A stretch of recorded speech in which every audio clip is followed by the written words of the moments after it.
Yesterday we have discussed about the properties of the sets, that is the type of the set, and almost we have completed the exercise 1.2. Now we have the new topic, that is the subsets. कल हम लोगों ने type of set के बारे में पढ़ करके exercise 1.2 almost complete कर लिया था। आज हमें नए टॉपिक सबसेट के बारे में पढ़ना है। तो सबसेट को पहले हम थोड़ा डिस्क्राइब कर लेते हैं, समझ लेते हैं। जैसे मान लीजिए कि आपके पास कोई सेट है और वो सेट है ए, और सेट ए में एलिमेंट्स हैं ए बी सी, और आपके पास कोई दूसरा सेट है बी और उसमें एलिमेंट्स हैं A B C and E. Look at here, अगर आप ध्यान से देखें तो आपको लगेगा कि ए के सारे एलिमेंट्स बी के पास प्रेजेंट हैं, ए के जितने भी सारे एलिमेंट्स हैं वो सारे के सारे बी के पास प्रेजेंट हैं। तो इस कंडीशन में ए को हम बी का सबसेट कहेंगे। तो सबसेट की डेफिनेशन आप लिख सकते हैं, a set A is said to be a subset of set B, कि कोई सेट ए है और वो किसी सेट बी का सबसेट कहा जा सकता है if every element of A, I repeat every means होता है प्रत्येक, यानी कि ए का हर एलिमेंट अगर बी के पास है या बी में पाया जाता है तो हम ए को बी का सबसेट कह सकते हैं। और लिखने के लिए हम सिंबल को राइट करते हैं A is a subset of B, ऐसे हम राइट कर देते हैं। और बी को उस केस में ए का सुपरसेट कहा जाएगा। यहाँ के केस में आप ध्यान से देखिए तो बी के सारे एलिमेंट्स, बी के पास सारे एलिमेंट्स अवेलेबल हैं ए के, तो ए को तो सबसेट कहा जाएगा किसका, बी का, लेकिन बी को ए का सुपरसेट कहा जाएगा। तो सुपरसेट की डिफिनेशन भी आप दे सकते हैं, if A is a subset of B, कि ए जो है बी का सबसेट है, then B is called a superset of A. तो बी को ए का सुपरसेट कहते हैं और इसको इसका इनवर्स करके लिखते हैं, उल्टा करके लिखते हैं, राइट। तो इस सिंबल को अगर आप उल्टा करेंगे तो ये सिंबल आपको मिलेगा। तो इसे पढ़ते हैं B is a superset of A. Proper subset क्या होता है, जैसे मान लीजिए कि हमारे पास दो सेट हैं, हमारे पास, एक सेट है x है 1 2 और दूसरा सेट है y में है 1 2, लाइक सो। x और y के सारे एलिमेंट्स इक्वल हैं। तो अब अगर कहिए आप पहले इनिशिएटिंग कंडीशन अगर आप सबसेट की डेफिनेशन से देखिए तो आपको लगेगा कि हाँ x के सारे एलिमेंट तो y के पास अवेलेबल है, मींस x y का एक सबसेट है और साथ ही साथ x और y इक्वल सेट है। लेकिन अगर ऐसा ना हो कि x के सारे एलिमेंट y के पास प्रेजेंट हैं और y के कुछ ऐसे एलिमेंट भी अपने पास हैं जो x के पास नहीं है, मींस x और y इक्वल सेट नहीं है दोनों, तो उस केस में इसको हम प्रॉपर सबसेट का नाम देते हैं। मींस जैसे यहाँ पे जो एग्जांपल दिया गया है, यहाँ पे a का एलिमेंट है a b c और b के एलिमेंट है a b c e, तो b के पास कुछ एलिमेंट एक दो ऐसे हैं जो कि a के पास अवेलेबल नहीं है, तो इसलिए हम a को हम b का सबसेट के साथ साथ प्रॉपर सबसेट भी कह सकते हैं। बट यहाँ पे हम x और y को प्रॉपर सबसेट नहीं कह सकते, इसलिए क्योंकि यहाँ पे ये दोनों इक्वल सेट हैं। तो प्रॉपर सबसेट की डेफिनेशन में आप दे सकते हैं, if a is a subset of b, कि a जो है b का सबसेट है and a not equal to b, लेकिन a और b दोनों इक्वल नहीं है, मतलब सारे एलिमेंट सेम टू सेम नहीं है। जो हमारा सेट है उसके किसी एक के पास दूसरे से ज्यादा एलिमेंट प्रेजेंट हैं, तो a को हम b का प्रॉपर सबसेट कहते हैं और उसके लिए सिंबल ये लगाते हैं, a is a proper subset of b।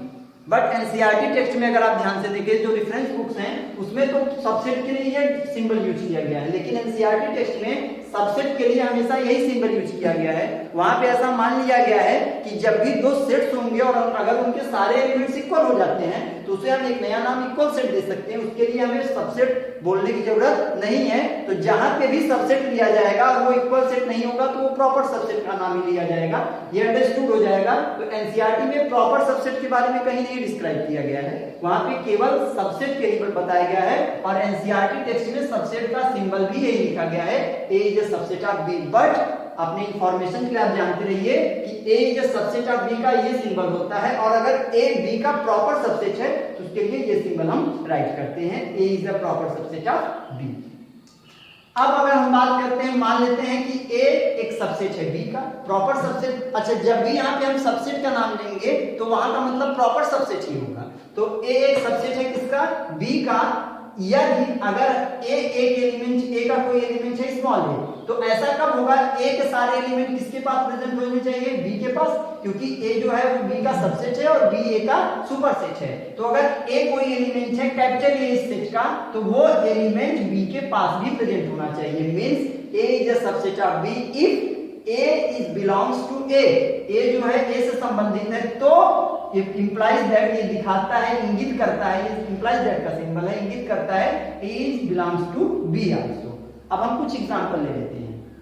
जैसे मान लीजिए एक सेट है ए, और सेट ए में set of all male members of your family. जो सेट ए है वो आपके फैमिली में जितने भी मेल मेंबर्स हैं उनका कलेक्शन है, उनका सेट है। और बी जो सेट है वो आपके पूरी फैमिली का सेट है। तो आप बताइए सोच करके, क्या बी में सारे एलिमेंट्स ए के प्रेजेंट होंगे कि नहीं, क्योंकि ए तो केवल मेल मेंबर्स का सेट है आपके फैमिली का, और बी पूरी फैमिली का सेट है। मींस ए के सारे मेल मेंबर्स बी में तो पाए जाएंगे, क्योंकि बी में तो सभी लिखे जाने हैं मेंबर्स आपके लिए। तो बी के ए के सारे एलिमेंट्स बी के पास प्रेजेंट है, इसलिए हम कह सकते हैं A is a subset of B.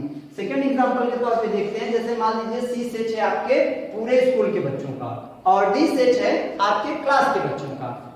तो हम अगर दूसरा एग्जांपल ले, मान लेते हैं सी आपका एक सेट है, और सी जो सेट है आपके पूरे स्कूल के बच्चों का सेट है, और डी जो सेट है वो आपके क्लास के स्टूडेंट्स का सेट है। तो जो क्लास के स्टूडेंट्स हैं वो पूरे स्कूल में तो पाए ही जाएंगे, स्कूल के सेट में भी वो शामिल रहेंगे, यानी सी के पास डी के सारे एलिमेंट प्रेजेंट हैं, यानी कि सी डी का जो सी है वो डी का क्या है, सबसेट है या सुपरसेट है। सी यहाँ पे सुपरसेट कहा जाएगा और डी यहाँ पे आपका सबसेट यानी कि प्रॉपर सबसेट कहा जाएगा। कुछ और एग्जांपल हम ले लेते हैं। x के एलिमेंट्स हैं 2 3 4 और y के एलिमेंट्स हैं 1 2 3 4 7 9।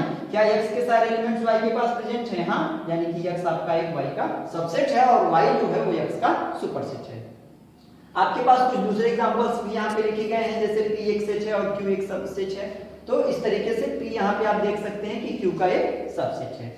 सबसे जरूरी बात बेटा, सबसेट की कुछ प्रॉपर्टी के बारे में अगर डिस्कस करें तो सबसेट भी एक सेट ही होता है। कोई भी चीज सबसेट तब तक नहीं बन सकती जब तक कि वो खुद एक सेट ना हो। यहाँ पे आप सबसेट की डेफिनेशन में देखिए कि अ सेट ए, एक सेट ए है वो सबसेट बनेगा, लेकिन उसको सबसेट बनने से पहले क्या बनना पड़ेगा, सेट। यानी कि हर सबसेट भी अपने आप में एक सेट होता है। ये तो अभी हम सबसेट की प्रॉपर्टी के बारे में पढ़ेंगे। अच्छा, जैसे मान लेते हैं कि इस केस में आप यहाँ पे ध्यान से देखिए, तो आप नोट के रूप में एक चीज नोट कर सकते हैं, क्या x सबसेट है y का? हाँ, x is a subset of y, और y सबसेट है x का। हाँ, क्योंकि ये y के भी सारे एलिमेंट्स x के पास प्रेजेंट हैं। तो इस बात का ये मतलब है कि x के पास सारे y के एलिमेंट प्रेजेंट हैं और y के पास सारे x के एलिमेंट प्रेजेंट हैं। तो इस बात का ये मतलब आप लिख सकते हैं, ये इफ एंड ओनली इफ का सिंबल है। अभी यहाँ हम लिख देंगे, यानी कि set x is equal to set y। अगर कोई भी दो हमारे पास सेट है, वो दोनों ही एक दूसरे के प्रॉपर सबसेट हैं या सबसेट हैं, x subset of y and y is subset of x। तो ये इंप्लाइज दैट करता है, ये दिखाता है। और यदि, इफ एंड ओनली इफ का मतलब है यदि और यदि केवल, ऐसा ही पॉसिबल अगर है तो केवल एक कंडीशन पॉसिबल है कि सेट x और सेट y दोनों इक्वल सेट है। इसको हम ऐसे भी लिखते हैं, if and only if, और या आप इसे शॉर्ट फॉर्म में लिखना चाहें तो IFF लिख सकते हैं। उसका मतलब होता है if and only if। तो ये if and only if का मैथमेटिकल सिंबल है, ये आपका लैंग्वेज में है, शॉर्ट नोटेशन में, और ये पूरा उसका है if and only if। Once again I repeat कि अगर x कोई आपका सेट है और वो सबसेट है y का, और y जो है वो भी एक सेट है, वो भी सबसेट है x का, मींस अच्छा x y का सबसेट है, इसका मतलब ये है कि x के सारे एलिमेंट y के पास प्रेजेंट हैं। फिर सेकंड कंडीशन लिखी गई है साथ ही साथ कि y is also subset of x, यानी y के भी सारे एलिमेंट x के पास प्रेजेंट हैं, यानी दोनों के ही सारे एलिमेंट एक दूसरे के बिल्कुल इक्वल हैं। इस कंडीशन में हम कह सकते हैं कि सेट x और सेट y दोनों इक्वल है। बट अगर ऐसा तभी पॉसिबल है जबकि दोनों ही सेट एक दूसरे के सबसेट होते हैं। तो सबसेट के लिए, किसी भी ग्रुप को सबसेट होने के लिए सबसे पहले उसे क्या बनना पड़ेगा, सेट बनना पड़ेगा। तो सेट की भी प्रॉपर्टी के बारे में हम आगे पढ़ेंगे। तो अभी तक हमने पढ़ा सबसेट, सुपरसेट और प्रॉपर सबसेट, ये हमने अभी तक पढ़ा। Let us take few more examples. A is equal to 1 2 3 and b is equal to 1 2 4 5। तो आप ध्यान से देखिए तो आपको लगेगा क्या a के सारे एलिमेंट b के पास प्रेजेंट हैं? नहीं। तो इसका मतलब है हाँ, और ये कंडीशन सबसे कंपल्सरी कंडीशन है कि सारे के सारे एलिमेंट इसके दूसरे सेट के पास प्रेजेंट होने चाहिए। इस कंडीशन में आप ये देख रहे हैं कि a का एक एलिमेंट ऐसा है जो b के पास अवेलेबल नहीं है, मींस a जो है वो b का एक सबसेट नहीं है। और इसे हम नोटेशन में इस तरीके से लिखते हैं, a is not a subset of b। Got it? Let us take few more examples based on subset। जैसे मान लीजिए कि हमारे पास एक सेट है A और A में जो एलिमेंट्स हैं 1 2 3 एंड 4। यहाँ पे आपको कंसीडर करने वाली बात ये है कि ये 2 3 विद द ब्रैकेट, ये 2 3 पूरा ब्रैकेट के साथ ये पूरा एक एलिमेंट है। इसमें आप 2 3 और ब्रैकेट को अलग अलग एलिमेंट नहीं कंसीडर करेंगे। Means a is equal to 1 bracket 2 3 4, इसमें 3 एलिमेंट प्रेजेंट हैं। यहाँ पे बताया गया है कुछ स्टेटमेंट कि 2 3 बिलोंग्स टू a। जो 2 3 है क्या वो a से बिलोंग करता है कि 2 3 जो है वो a का एक सबसेट है? सबसेट होने के लिए सबसे कंपल्सरी चीज है कि वो खुद एक सेट होना चाहिए। तो क्या ये 2 3 खुद एक सेट है कि एलिमेंट है? यहाँ पे आप ध्यान से अभी फिर मैंने बताया कि ये पूरा 2 3 जो है वो एक एलिमेंट है। अगर ये सेट होता तो ये इस तरीके से लिखा जाता, ये सेट है, ये 2 3 एक सेट माना जाएगा अगर a इज इक्वल टू केवल इतना लिखा जाए, क्योंकि सेट हमेशा कर्ली ब्रैकेट में लिखा जाता है। तो ये 2 और 3 उसके एलिमेंट कंसीडर होंगे। और इन केस कि ये पूरा अगर ये एक एलिमेंट हो तो इसे लिखने के लिए हम इस तरह से राइट करेंगे कि a इज इक्वल टू ये हमारा सेट के लिए हो गया और ये पूरा हमारा एक एलिमेंट है। मींस 2 3 विद द ब्रैकेट एक एलिमेंट हुआ। अगर इसे हमें एक सेट बनाना होगा स्टूडेंट्स, तो सेट बनाने के लिए हमें इस पे एक ब्रैकेट अलग से लगाना होगा, क्योंकि सेट हमेशा ब्रैकेट में राइट किया जाता है। तो 2 3 बिलोंग्स टू a, ये करेक्ट है। क्यों? क्योंकि एलिमेंट हमेशा ब्रैकेट के लिखा जाता है। आपको अपने प्रीवियस लेक्चर का याद होगा वीडियो कि a इज इक्वल टू अगर है 1 2 3, तो आप कभी भी 1 बिलोंग्स टू a नहीं लिखेंगे, ये गलत है। क्योंकि 1 यहाँ पे एक सेट है, 1 एलिमेंट है, और यहाँ पे जो 1 है वो एक एलिमेंट है, और यहाँ पे जो नोटेशन दिख रहा है उसको तो दिख रहा है कि 1 एक सेट है। तो अगर हम लिखना चाहें तो ऐसे लिख सकते हैं 1 is a subset of a, इस तरीके से लिख सकते हैं। बट अगर हमें लिखना हो बिलोंग्स तो 1 बिलोंग्स टू a। मींस हमारे कहने का मतलब है कि जो हमारा एलिमेंट एक पर्टिकुलर एलिमेंट होता है वो बगैर ब्रैकेट के लिखा जाता है। तो यहाँ पे ये 2 3 बिलोंग्स टू a, ये सही है क्योंकि ये ब्रैकेट के साथ पूरा एक एलिमेंट है। अगर हमें इसे एक सेट बनाना होगा तो हमें इस पे अलग से एक ब्रैकेट लगाना होगा। हाँ, ये 2 3 जो सबसेट ऑफ a, क्या ये सही है? नहीं स्टूडेंट्स, ये गलत है। इसलिए क्योंकि यहाँ पे 2 3 ब्रैकेट के साथ एक एलिमेंट है और कोई भी एलिमेंट सबसेट नहीं बन सकता। क्यों? क्योंकि सबसेट वही चीजें बनती हैं जो पहले खुद अपने आप में एक सेट होती हैं, और यहाँ पे 2 3 एक सेट नहीं है। अगर आपको 2 3 को एक सेट बनाना है तो इसे इस नोटेशन में राइट करना होगा। चलिए हम कुछ और दूसरे एग्जांपल देख लेते हैं। a इज इक्वल टू 1, आप क्लियर होगा कि a सेट है और 1 उसका एक एलिमेंट है विदाउट ब्रैकेट के। b is equal to 1 2 bracket के साथ। b सेट है तो 1 केवल इसका एक एलिमेंट नहीं है, इसका एक एलिमेंट विद ब्रैकेट 1 है। मींस विद ब्रैकेट 1 2 इसके 2 एलिमेंट हुए, और c इक्वल टू है ब्रैकेट 1 2 3, यानी ये एक एलिमेंट पूरा हुआ, ये दूसरा, ये तीसरा। कहा जा रहा है b is a subset of c। क्या b एक c का सबसेट है? तो देख लीजिए कि क्या b के सारे एलिमेंट c के पास प्रेजेंट हैं? बिल्कुल प्रेजेंट है। ब्रैकेट के साथ 1 यहाँ पे भी तो प्रेजेंट है पूरा पूरा। अगर यही हम लोग स्टूडेंट्स राइट करते c इक्वल टू 1 2 3 ओनली, तब ये हमारा b जो होगा वो c का सबसेट नहीं होगा, क्योंकि b का एलिमेंट 1 नहीं है बेटा, b का एलिमेंट विद ब्रैकेट 1 है पूरा, और इसमें तो केवल 1 है, तो ये यहाँ पे एक सबसेट नहीं। लेकिन यहाँ के केस में आप ध्यान से देखिए तो आपको लगेगा कि पता चलेगा कि जो c है उसका ये पूरा एलिमेंट कौन है? 1 है, और यहाँ पे भी ब्रैकेट 1 एक पूरा एलिमेंट है दोनों का, यानी b is a subset of c। क्या a c, यानी ये स्टेटमेंट हमारा सही है। a is not subset of c लिखा गया है। देख लेते हैं ए सी का सबसेट कैसे नहीं है।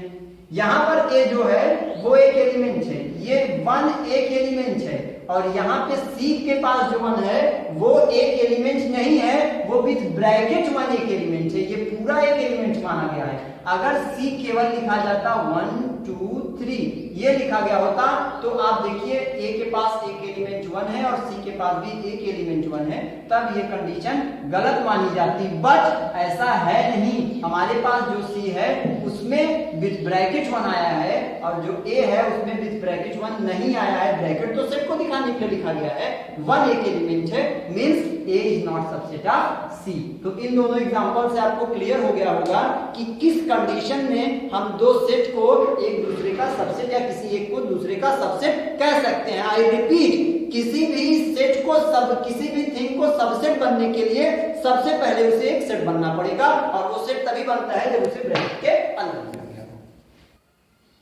अभी तक हम लोगों ने ये देखा कि अपनी कंडीशन को देख करके हम ये बताने के लिए एबल हो चुके हैं कि कब कोई सेट किसी सेट का सबसेट होगा या नहीं होगा। अब हमें सबसेट्स की थोड़ी प्रॉपर्टी है उसके बारे में थोड़े रिजल्ट निकालने हैं, पढ़ने हैं। तो subset, some results on subsets. पहला रिजल्ट ये है, every set is a subset of itself. हर सेट अपने आप का एक सबसेट होता है। जैसे मैंने आपको एक सेट दिया A इज इक्वल टू ए ई, तो अगर इसका मान लेते हैं कि एक दूसरा सेट है ए ई, तो मतलब कि क्या इसके सारे एलिमेंट इसके पास अवेलेबल हैं? हाँ, तो यानी कि हर सेट अपने आप का एक सबसेट होता है। मोस्ट इंपॉर्टेंट थिंग ये है, every set is a subset of itself. Second thing है, the empty set is a subset of every set. जो एम्प्टी सेट नल सेट होता है, हम लोगों ने नल सेट के बारे में पढ़ा हुआ है।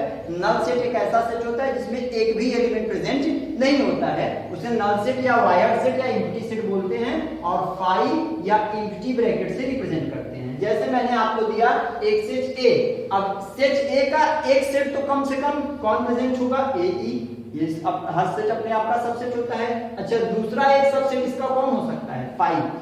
ध्यान ये देंगे आप लोग कि जब सबसेट लिखने लगेंगे तो 5 को ब्रैकेट के साथ नहीं लिखना है। अगर आप ब्रैकेट के साथ 5 को लिखते हैं तो हमें बताया गया था कि तब 5 एक एलिमेंट कंसीडर होगा, जबकि 5 जो सिंबल लगाया गया है वो किसके लिए लगाया गया है? नल सेट के लिए। तो अगर आपको किसी भी सेट का सबसेट लिखने के लिए कहा जाएगा तो उसके दो सबसेट तो आप बड़े आराम से तुरंत लिख सकते हैं, एक तो 5 और एक तो वो सेट खुद।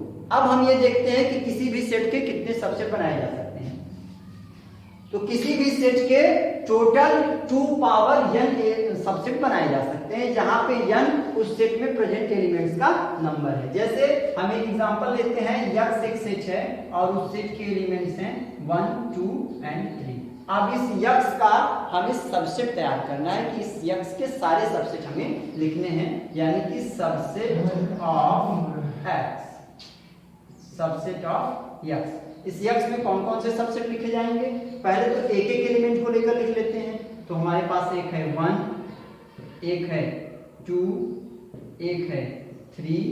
अच्छा सॉरी, एक आपको ये पता है कि हर सेट का एक सबसेट कौन होता है? Empty set. तो सबसे पहला सबसेट तो आप 5 लिख सकते हैं, मींस x एक आपका सेट है जिसके एलिमेंट्स हैं 1 2 3। अब इसके सबसेट हम राइट कर रहे हैं, x इक्वल टू 5, 1 अलग 2 अलग 3 अलग। अब दो एलिमेंट को लेकर हम अपना सेट बनाते हैं, 1 2, ये भी एक सेट है, सबसेट है x का, 2 3 एंड 1 3 और 3 1, क्योंकि आप जानते हैं कि सेट में ऑर्डर मैटर नहीं करता है, तो चाहे हम 1 3 लिखें या 3 1 लिखें, और लास्ट इसका सबसेट बनेगा ये खुद, मींस 1 2 3। अच्छा, आप ध्यान से देखिए तो आपको पता चलेगा कि number of elements in x, किसी भी सेट में नंबर ऑफ एलिमेंट्स सेट को n से लिखा जाता है। Number of elements in set x is equal to 3। x में कितने एलिमेंट अवेलेबल है? 3। और आपको पढ़ाया गया थ्योरम में कि किसी भी सेट के 2 पावर n, तो n की वैल्यू कितनी यहां से आप देख रहे हैं, कितने एलिमेंट है इसमें? 3, मींस इसके 2 पावर 3 सबसेट बनाए जा सकते हैं। 2 पावर 3 मींस 8 सबसेट्स इसके बनाए जा सकते हैं। लेट अस काउंट इट, इसके कितने सबसेट बने हैं? 5 एक सबसेट है, 1 2 3 4 5 6 7 एंड लास्ट 8। तो इस तरीके से आप किसी भी अगर कोई भी सेट आपको दिया जाए तो आप उसके सबसेट राइट कर सकते हैं ग्रुप बना करके, और उसके टोटल हमेशा 2 पावर n सबसेट लिखे जा सकते हैं। जैसे हम लेते हैं दूसरा एग्जांपल, मान लेते हैं एक एग्जांपल हमारे पास y है और इसके सेट्स के एलिमेंट्स हैं a b c and d। तो आप ध्यान से देखिए तो number of elements in y is equal to 4। अब अगर इसमें 4 एलिमेंट्स अवेलेबल हैं तो इसके टोटल कितने सबसेट बनाए जा सकते हैं? तो इसके टोटल 2 पावर 4 यानी कि कितने सबसेट्स? 16 सबसेट्स बनाए जा सकते हैं। तो 2 सबसेट तो इसके आप तुरंत लिख सकते हैं, एक तो 5 और एक तो इसका ये अपना खुद। तो अगर सबसेट्स ऑफ y लिखने के लिए आपको कहा जाए तो सबसेट्स ऑफ y में आप क्या लिख सकते हैं? Subsets of y is equal to, पहला हो गया 5 बिना ब्रैकेट के लिखना है आपको, क्योंकि 5 एक नल सेट रिप्रेजेंट करता है। अगर आप ब्रैकेट लगाएंगे तो 5 एक एलिमेंट माना जाएगा जो y के पास अवेलेबल नहीं है। तो 5 और अब इसके सबसेट्स 1 2, पहले आप एक एक सॉरी 1 2 नहीं, हमारे पास एलिमेंट है, हमारे पास एलिमेंट कितने हैं? a b c like so, और आप इसके बाद a b b c c d, फिर a c a d, फिर लास्ट में b d, और लास्ट में 3 लेंगे a b c b c d d a b like so, और लास्ट इसका जो सबसेट बनेगा ये खुद होगा, मींस इसका लास्ट सबसेट बन जाएगा a b c d। Power of set, अगर हम बात करें पावर ऑफ सेट की तो पावर ऑफ सेट क्या होता है? पावर ऑफ सेट का मतलब होता है किसी भी सेट के जितने टोटल सबसेट तैयार हुए हैं उन सभी का कलेक्शन पावर ऑफ सेट कहा जाता है। उसे हम किस नाम से जानते हैं? पावर ऑफ सेट के नाम से जानते हैं। तो इसे बोलते हैं पावर सेट बोलते हैं, या पावर ऑफ सेट भी कह सकते हैं आप। जैसे यहाँ पे y में कितने एलिमेंट्स थे? a b c d, तो आपने इसके 16 सबसेट बना लिए, 16 सबसेट तैयार कर लिए। अब इन 16 सबसेट का जो कलेक्शन है, पूरा ग्रुप जो होगा, ये पूरा ग्रुप जो तैयार हुआ है इसे हम बोलते हैं पावर सेट ऑफ y। और यहाँ पे आपके पास x के कितने एलिमेंट थे? प्रेजेंट थे 3, तो आपने x के कितने सबसेट बना लिए? एक सबसेट। तो इसके जो पूरे 8 सबसेट ये तैयार हुए इन पूरे का कलेक्शन, x तो केवल 1 2 3 है, और ये जो सबसेट तैयार हुए हैं x के ये 8, ये उठाकर जब आप लिखेंगे कहीं तो उसके इक्वल में आप लिखेंगे पावर सेट ऑफ x। चलिए दूसरे सेट के बारे में, यूनिवर्सल सेट।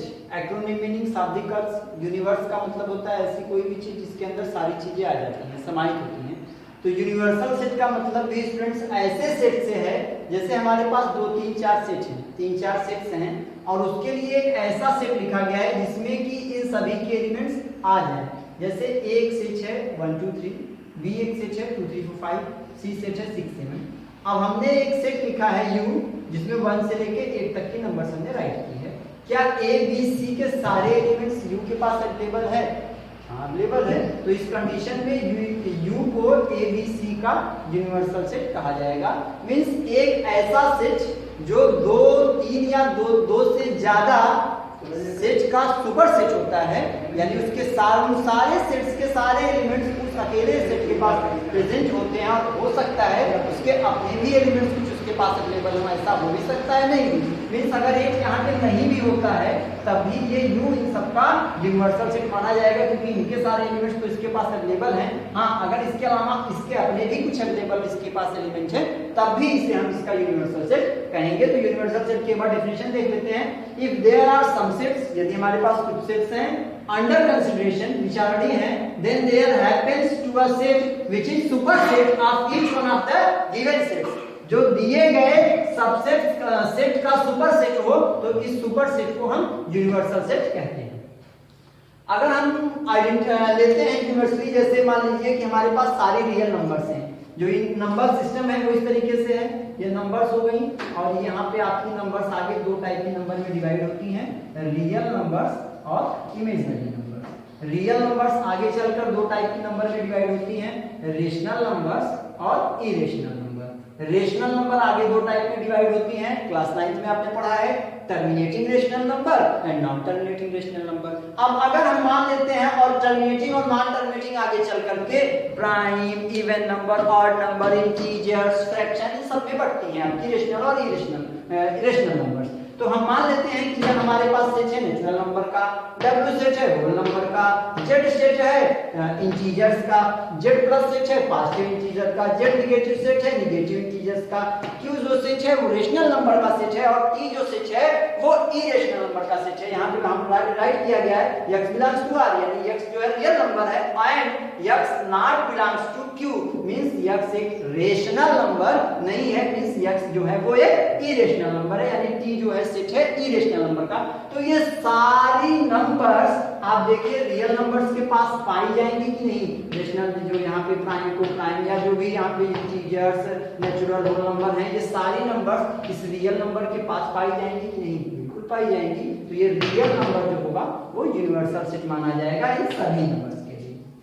जैसे मान लेते हैं कि हमारे पास ए एक सेट है, ए सेट है इक्विलैटरल ट्रायंगल्स का, ए जो सेट है वो इक्विलैटरल ट्रायंगल्स का सेट है और बी जो है वो उसी प्लेन पे आइसोस्केलस ट्रायंगल का सेट है। तो अगर इसके लिए यूनिवर्सल सेट लिखना हो तो इसके लिए आप उस प्लेन पे सारे जो ट्रायंगल बन रहे हैं आइसोस्केलस इक्विलैटरल और स्केलर अगर पूरे का हम ग्रुप ले लें तो वो ए और बी का सारा एलिमेंट रखेगा कि नहीं, बिल्कुल रखेगा। ए और बी के सारे ट्रायंगल पूरे ट्रायंगल के पास पाए जाएंगे यानी यूनिवर्सल सेट। जैसे हमारे पास सर्कल है कुछ या कोई ज्योमेट्रिकल शेप है तो उसी शेप पे उसी प्लेन पे उस शेप को अगर हम ले जिसमें कि सारे उसके सेट पाए जाएं, जो सेट लिखे गए उसके सारे एलिमेंट इस यूनिवर्सल सेट में पाए जाएं तो इसको हम कह सकते हैं कि ये हमारा यूनिवर्सल सेट है।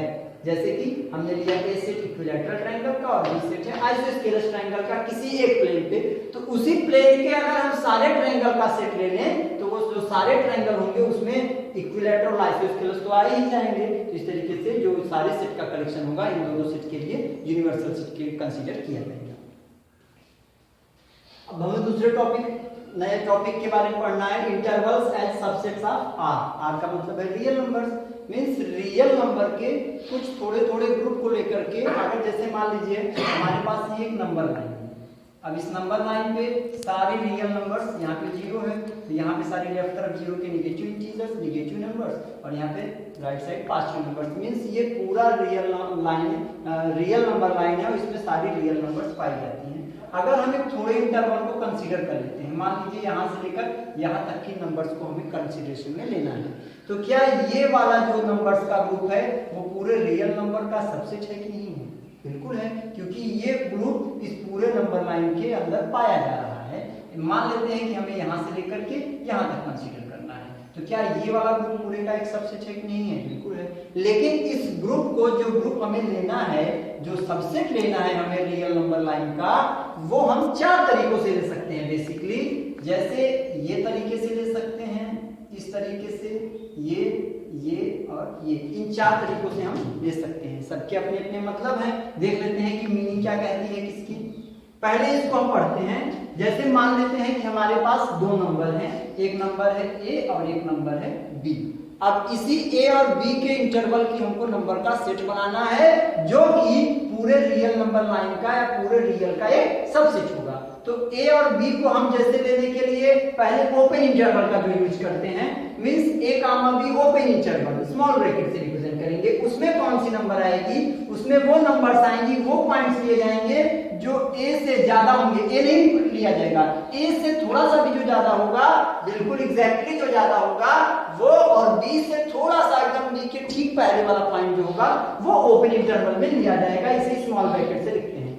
और राइट करने के लिए सिंपली राइट करते हैं x such that a less than x। I repeat, a less than x not equal to x। a की वैल्यू x से छोटी ही रहनी चाहिए, a को कभी x के इक्वल में नहीं लेना है। यानी वो इंटरवल जैसे हमने लिया, ये क्लोज इंटरवल हमने ओपन इंटरवल लिया 3,5, तो इसमें कौन कौन सी नंबर आएगी? क्या इसमें 3 आएगा? नहीं, 3 से ठीक बड़ा जो नंबर है 3.1 3.111 लाइक सो, ये सारे नंबर से स्टार्ट होगा इंटरवल और 5 जहां पे आएगा उसके ठीक पहले तक ये नंबर ली जाएंगी। इसे बोलते हैं ओपन इंटरवल। अगर हम क्लोज इंटरवल को कंसीडर करते हैं तो इसे बड़े बिग ब्रैकेट से रिप्रेजेंट किया जाता है a कामा b x सच दैट। अब यहाँ पे और यहाँ पे x की वैल्यू को आप कंपेयर करेंगे तो आपको पता चलेगा यहाँ पे a की वैल्यू x से केवल छोटी थी क्योंकि यहाँ पे ओपन इंटरवल था, यहाँ पे क्लोज इंटरवल है बड़े ब्रैकेट से रिप्रेजेंटेड। तो यहाँ पे a को x के इक्वल भी, यानी अगर 3,5 हमें लिया जाए क्लोज इंटरवल के लिए तो 3 और 3 से बड़ी वैल्यूज और 5 से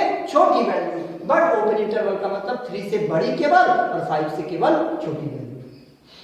राइट हाफ ओपन इंटरवल का मतलब है big bracket a comma b, तो आप समझ रहे हैं अच्छे तरीके से कि a इंक्लूडेड रहेगा और b जो होगा वो एक्सक्लूडेड रहेगा, यानी a और a से बड़ी वैल्यू बट b से छोटी वैल्यू कंसीडरेशन में आएगी। यहाँ पे देखिए लिखा गया है x such that a less or equal to x, यानी x की वैल्यू या तो a है या तो a से बड़ी है बट b से छोटी है, क्योंकि b की तरफ ओपन इंटरवल लगाया गया है। और सेम ऐसे ही left half open interval a comma b और दोनों तरफ से ब्रैकेट ओपन करके ये लिखा जाएगा x such that a less than x, यानी x की जो वैल्यू है a से बड़ी होगी, इक्वल नहीं होगी, और b या b से छोटी होगी। Got it. अब इसको नंबर लाइन पे कैसे रिप्रेजेंट करते हैं, जहां ओपन इंटरवल दिखाना होता है, जहां नंबर एक्सक्लूडेड रहती है, जैसे यहाँ पे a एक्सक्लूडेड है, a से बड़ा लेना है, b से छोटा, a भी नहीं कंसीडरेशन में रहेगा, तो इसे हम ब्लैंक से दिखाते हैं, और अगर वैसे रहता है तो इसे डार्क से दिखाते हैं। यहाँ पे देखिए ब्लैंक सर्कल बनाया गया है और यहाँ पे डार्क सर्कल बनाया गया है, जैसे a कमा b, a इंक्लूडेड है तो a के लिए डार्क सर्कल और b एक्सक्लूडेड है तो उसके लिए ब्लैंक सर्कल। यहाँ पे भी यही कंडीशन अप्लाई की गई है। तो इंटरवल जो होते हैं वो रियल नंबर का एक सबसेट होता है, उस इंटरवल को हम 4 तरीके से ले सकते हैं। इंटरवल की डेफिनेशन देख लेते हैं। लेट इंटरवल की क्या, interval as a subset of real numbers की concept. Let a comma b belongs to real number and a is less than b, यानी a और b रियल नंबर से, कुछ भी रियल नंबर्स हैं, और a जो है वो b से छोटा है, मींस a लोअर का वैल्यू है, लोअर लिमिट, और b आप अपर लिमिट कह सकते हैं। Then the set of real numbers y, वो सभी रियल नंबर्स का सेट y जो y कौन है, a से बड़ा और b से छोटा, यानी a और b इसमें नहीं रहेंगे, तो ये ओपन इंटरवल देखिए small and open interval and is denoted by small bracket a comma b। All the points between a and b belong to open interval a comma b, सभी points a और b के बीच के, between इस बीच के वो सारे points लिए जाएंगे, but a and b themselves do not belong, लेकिन a और b खुद उसमें लिए नहीं जाएंगे, वहां पे खुद a और b नहीं लिए जाएंगे इस इंटरवल से। तो इस इंटरवल को हम 4 तरीकों से ले सकते हैं, open interval, close interval, right half open interval like so, and left half open interval like so. इस तरीके से जो हमारा इंटरवल है वो रियल नंबर का एक सेट है, उसको हम 4 तरीके से कंसीडर कर सकते हैं। जैसे यहाँ पे एग्जांपल के तौर पे लिखा गया है a is equal to open interval -3,5 and b is equal to -7,9। एक नंबर लाइन हम ले लेते हैं, यहाँ पे 0 है और यहाँ पे मान लेते हैं -1 -2 -3 -4 -5 -6 -7 -8 लाइक सो। यहाँ पे नंबर्स हैं 1 2 3 4 5 6 7 8 9। यहाँ पे कहा गया है ये जो है वो सेट है -3,5 ओपन इंटरवल का, यानी 3 के ठीक पहले से लेकर के 5 के ठीक पहले तक की वैल्यूज जिसमें -3 और 5 नहीं लिए जाएंगे, ये पूरा ग्रुप A कहा जा रहा है, यहां से लेकर के यहां तक 3 के बाद ठीक और 5 के पहले ठीक।